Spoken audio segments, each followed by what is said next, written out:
Alhamdulillah, nahmaduhu wa nasta'inuhu wa nastaghfiruh wa na'udzu billahi min shururi anfusina wa min sayyi'ati a'malina. Man yahdihillahu fala mudilla lahu wa man yudlil fala hadiya lahu. Wa nusalli ala rasulil karim wa ala alihi wa sahbihi wa man ihtada bihadihi ila yaumiddin, amma ba'du. Salat syukur lazim dinamakan juga salat isyraq. Ada juga yang menamakan salat tulu, ada juga yang menamakan salat awal duha. Kenapa terjadi perbedaan seperti itu? Karena penamaan itu hasil istinbat pemahaman terhadap ayat atau hadis Rasulullah Sallallahu Alaihi Wasallam.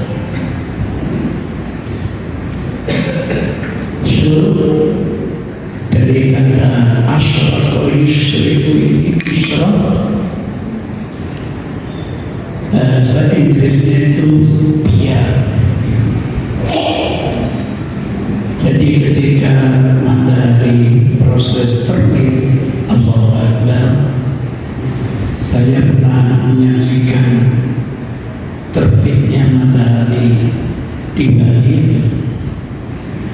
Sebelum matahari menyentuh ufuk timur itu, warnanya merah prima. Saya tidak bisa saya potret, mungkin diafragmanya tidak untuk ini.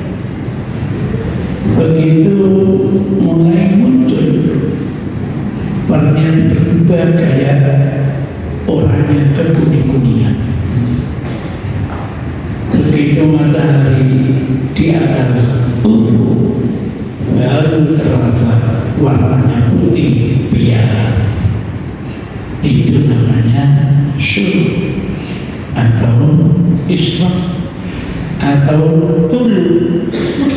Tolak al-badru, telah terbit bulan. Tolak al-syamsu, telah terbit matahari. Maka wanita itu dinamakan wanita musyrikoh, bukan musyrikah, musyrikoh.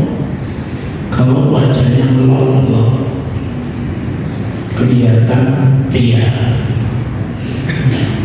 Itu dari penamaannya. Ibnu Abbas meriwayatkan hadis begini.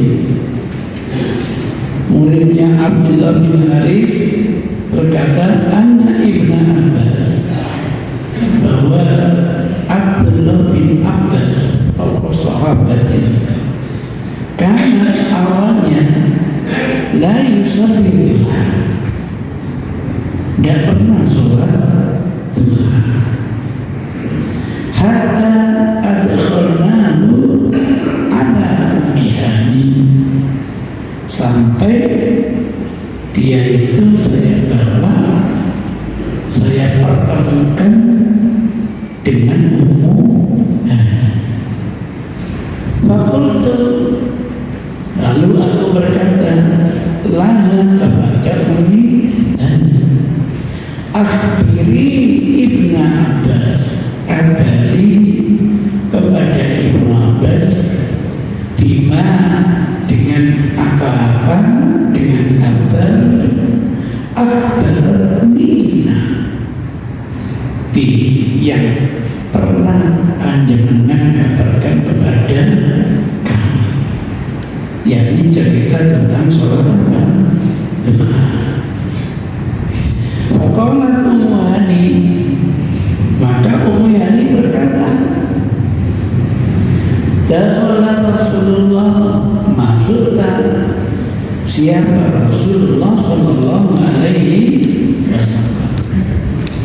Fi baiti, ke rumahku, kata Ummi Hani, fasalla sholat duha, lalu beliau melaksanakan sholat duha. Berapa rakaat? Sama nih rakaatin, sebanyak 8 rakaat, sama dengan sholatnya malam dan 8 rakaat. Bedanya kalau sholat siang tidak menggunakan witir penutup, kalau sholat malam menggunakan sholat apa? Witir. Itu bedanya. Fakharaja Ibnu Abbas, setelah dapat cerita seperti itu, keluarlah Ibnu Abbas. Wa huwa yaqul, sambil berucap, sambil ngomong, laqad qara'tu ma baina lawhaini, aku pernah membaca ayat antara dua lauh, dua sahabat, pernah aku membacanya. Pernah aku sholat Isra, awalnya belum tahu kalau itu namanya sholat Isra. Illa saat, kecuali hanya sesaat ketika Allah berfirman, yusabbihna bil ashyi wal isyraq. Yusabbihna itu bisa bertasbih, bisa melaksanakan sholat sunnah pada waktu sore dan pada waktu isya. Suma qala Ibnu Abbas, baru Ibnu Abbas memahami hari sholatul isra. Ini layak namanya sholat apa? Isra. Jadi itu kesimpulan dari Ibnu Abbas. Ini paling yang dimaksud oleh Allah, yusabbihna bil ashyi wal isra. Terkenallah istilah namanya sholat apa? Syukur. Kelompok kedua yang mengatakan itu awal duha berdasarkan hadis Umamah, Abu Umamah Al-Bahili.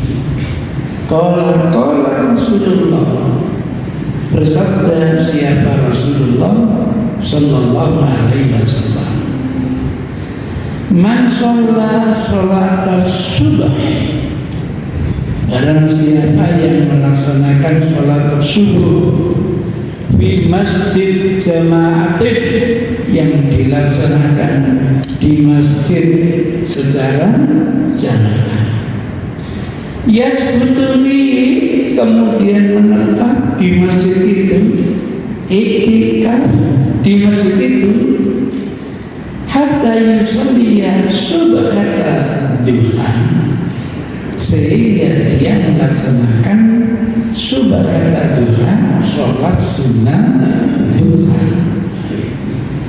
karena keajrihan, maka pahalanya seperti orang yang melaksanakan ibadah haji. Au tamir, seperti orang yang melaksanakan ibadah umrah tamat sempurna, hajatul hajinya, wa umratul dan umrahnya. Nah, menurut hadis ini bukan sholat sunnah namanya, tapi sholat subhata duha, sholat sunnah duha. Karena itu diistilahkan awal duha, itu penamaannya. Nanti ada konsekuensi masalahnya. Kalau kita nawaitu sholat subuh ya harus dikerjakan pada waktu subuh. Tapi kalau kita nawaitunya awal duha, jam 7 pun termasuk awal duha. Bahkan jam 8 pun termasuk awal duha.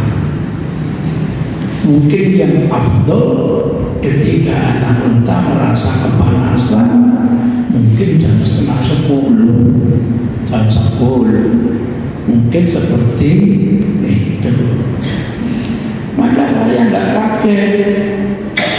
Habis ngisi kuliah subuh, kemudian ada suara berarti waktu duha.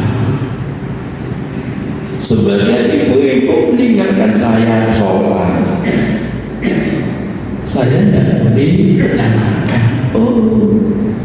Karena ibu-ibu ini meninggalkan majelis taklim untuk melaksanakan sholat syuhur atau isra.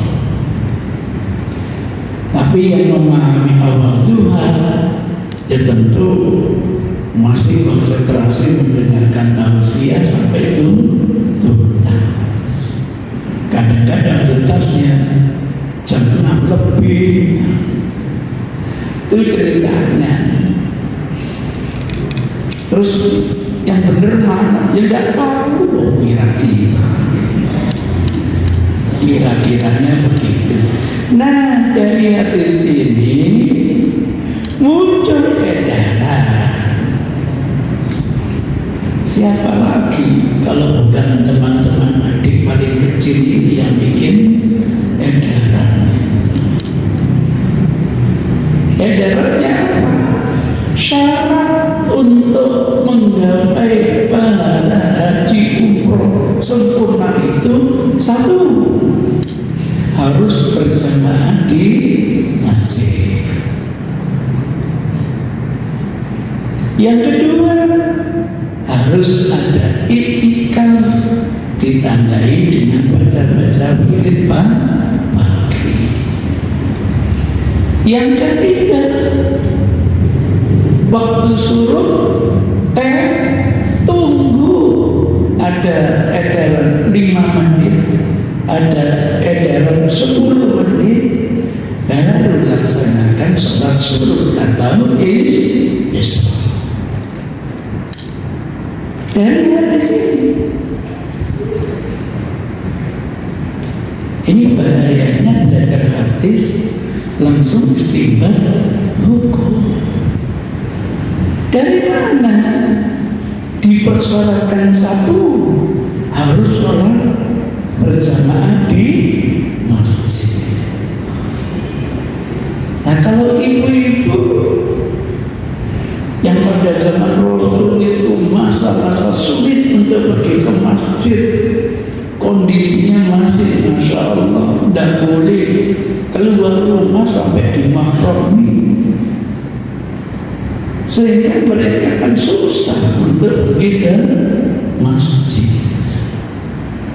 Kalau begitu sesuai dengan persyaratan gagal untuk menggapai fadilah sholat isra atau sholat subuh.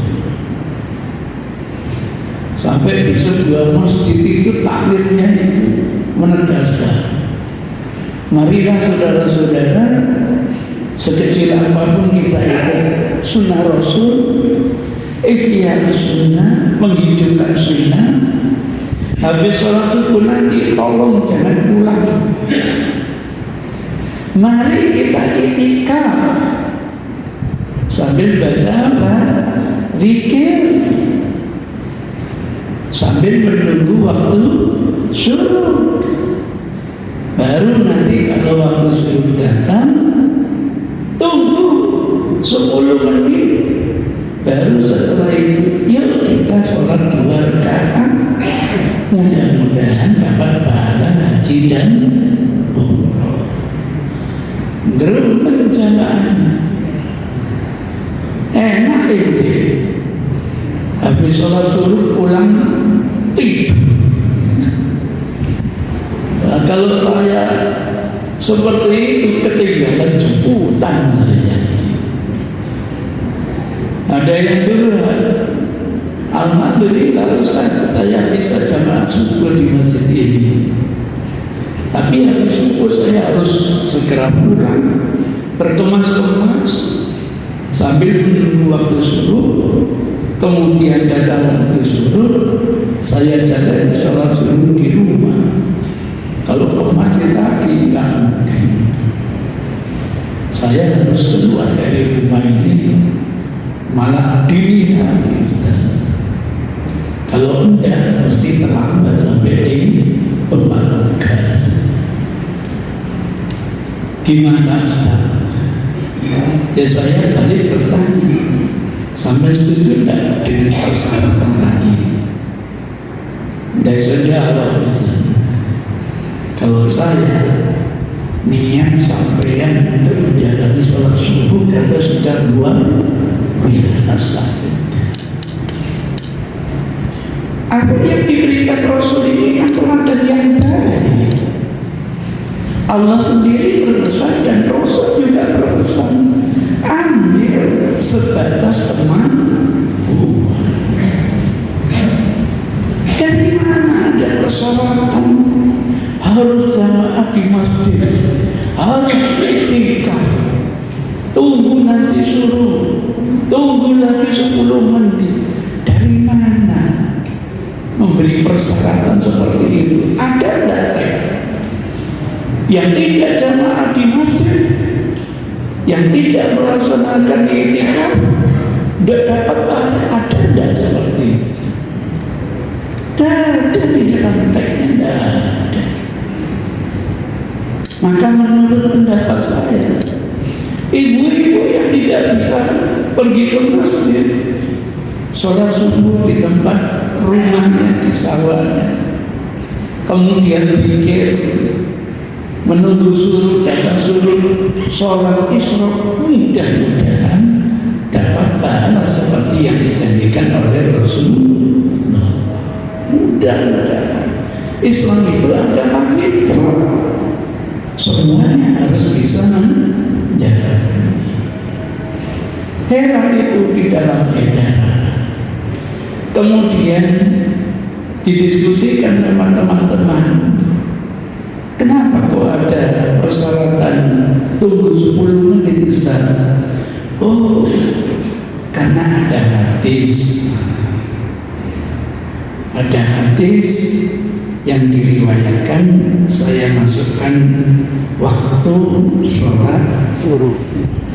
An Amri bin Abbas radhiyallahu anhu qala, qultu ya Rasulullah, wahai Rasulullah, alimni, ajarilah aku mimma apa-apa alamakallah yang diajarkan Allah kepada panjenengan. Qala, Rasul dawuh, bila shallaita subha, apabila usai kamu salat subuh, fa'aksir anisan, hentikan pelaksanaan sholat hatta tatlu asyamsu, sehingga terbit yang namanya matahari. Ada larangan sholat setelah subuh sampai terbitnya matahari. Faidah tola'an, nah ini kalau betul-betul sudah terbit, falatu sholli, kamu jangan sholat dulu hatta tartafi'an, sehingga matahari itu meninggi. Fa'inna, karena matahari itu tatlu, terbitnya hina tatlu baina qarnai syaitan, bersamaan dengan dua tanduknya setan. Dulu saya tidak paham terhadap hadis ini. Memang setan punya pandu. Baru setelah mempelajari hadis secara komprehensif dan makin paham, oh ternyata ada ya komunitas yang waktu ritualnya itu saat matahari terbit, saat matahari tenggelam. Dan lebih yakin ketika anak saya pulang dari Jepang, cerita memang ada di sana itu ritual saat matahari terbit, saat matahari tenggelam. Agama Sinto kalau nggak salah namanya. Oh, selisilah mereka itu pesan moralnya. Wahina idin yasjudulal kufar. Waktu itu, waktu ritualnya orang-orang kafir. Saya paham. Oh, itu tahu yang dimaksud oleh Rasulullah. Dalam riwayat lain, wahiyya sa'atul salatil kufar, sembahyangnya orang-orang kafir. Fa'idha irtafa'at, kalau matahari sudah terbit, qiyada rumhain al-rumhaini, setinggi satu tombak atau dua tombak, baru dianjurkan untuk melaksanakan sholat. Ada di dalam hadis syaratnya tunggu 10 menit. Dan ada lagi edaran tunggu 5 menit. Tidak ada. Zaman Rasul tidak ada jam. Jadi ini wilayah ijtihad. Pertanyaan saya, tidak boleh sholat sampai matahari setinggi 2 tombak. Memang tingginya tombak seberapa? Berapa kira-kira tingginya tombak? Ada 1,5 meter. Nah terus tombak ini ditaruh di mana, Pak? Makin dekat dengan kita, makin tinggi matahari. Makin dijauhkan, makin rendah. Nah kok yang dimaksud tombak itu di ufuk? Ya Allah, 1 detik aja sudah ratusan tombak. Hanya 1 detik saja sudah ratusan tombak. Maka nggak mungkin dimanai secara denotatif. Apalagi kita berada di Madinah yang dikelilingi gunung, sulit melihat kesejatian UFO. Kalau tidak bisa dimaknai denotatif, ya tentu dimaknai konotatif. Maksudnya apa? Jangan sampai saudara mengikuti ritualnya orang kafir saat prosesi matahari terbit. Maka ketika sudah di atas ufuk, sudah diizinkan oleh agama. Makanya dinamakan tulu, matahari sudah terbit. Alhamdulillah, berkat keilmuan, entah itu ilmu yang namanya geografi, entah ilmu kosmografi, entah ilmu falak, ilmu astronomi, hari ini, tanggal ini, ketika posisi matahari ada di sini, matahari di atas ufuk itu jatuh jam sekian menit sekian. Besok bisa berubah karena posisi matahari selalu berubah.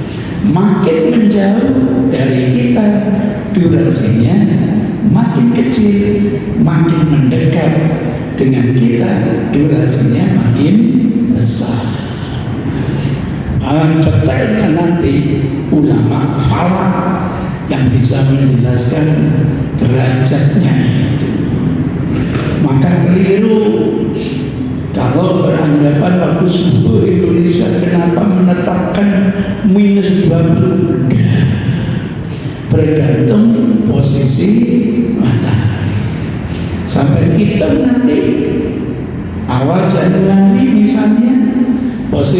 matahari katakan tidak tahu subuh jam sekian, syuruk atau turuk jam sekian, bagi 4 menit kadang-kadang ketemu hanya 17,5 derajat. Di tanggal yang lain, bulan yang lain, ambil 2 bulan setelahnya, jangan kaget, sudah tidak lagi 17,5 derajat, bisa sampai 18. Di 2 bulan berikutnya misalnya, nanti sudah tidak 18 derajat, tapi hampir 21 derajat. Kemudian kembali lagi nanti sampai 17,5 derajat. Itulah cara Allah merob alam semesta, mengatur alam semesta. Digambarkan kul fi falaki yasbahun, sehingga kita bisa menghisab, bisa menghitung kapan datangnya waktu syuruk pada tanggal ini, bulan ini. Tahun depan kembali lagi posisi itu seperti semula. Maka jangan kaget kalau sudah ada jadwal sholat seumur hidup. Nggak usah kaget, karena ya itu durasinya setahun, balik lagi, bola lagi, begitu. Makin menjauh dari khatulistiwa, makin kecil durasinya.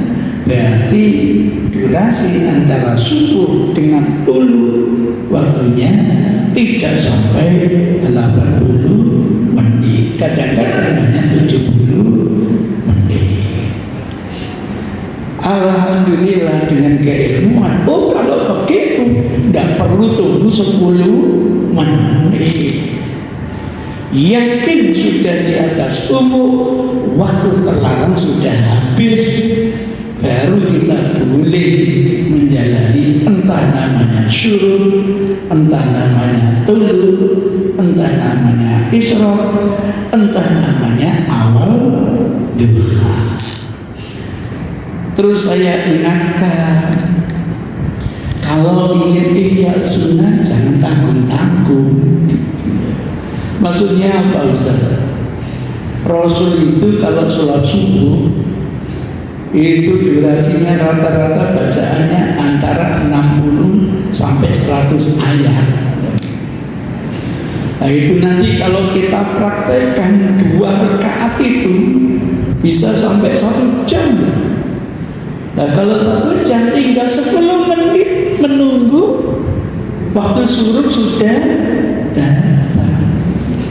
Nah kalau sholat subuhnya hanya 5 menit, wah itikaf gelondong kabeh.